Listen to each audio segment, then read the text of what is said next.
Oggi è necessario metterla in sicurezza per evitare che la pioggia dilavi il materiale che è qui stoccato, quindi i rifiuti, andando a inquinare le falde. Quindi un intervento importante. Sono quegli interventi che spesso il cittadino non vede perché appunto non danno un impatto visivo all'interno del centro abitato, ma che sono fondamentali per l'ambiente e per la salute pubblica. L'intervento è partito da qualche giorno e sarà come dire, realizzato a tappe forzate entro qualche mese, quindi un importante risultato, uno dei tanti che stiamo cercando di perseguire in tutto il Veneto, dove abbiamo situazioni di questo tipo diffuse e che si sono create negli anni 60, 70, 80 e che adesso vanno messe in sicurezza. La Regione ha stanziato 1,5 milioni per questo intervento, però poi c'è la parte che ha fatto il Comune, perché la progettazione l'ha fatta il Comune, quindi sì, oltre a questo insomma bisogna tenere conto dei costi di progettazione. Il lavoro è abbastanza semplice, ci sarà la pulizia dell'area, come vede, con l'asporto della vegetazione, degli alberi,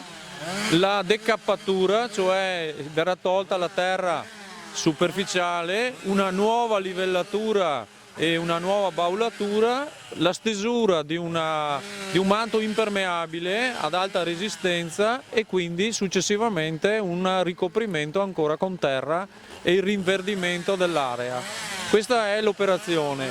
Ai lati ci sarà un percorso di gronda, una sorta di gronda che raccoglierà le acque che in questo momento scendono all'interno della discarica e che invece verranno portate all'esterno per essere accompagnate in falda e indenni dalle sostanze inquinanti.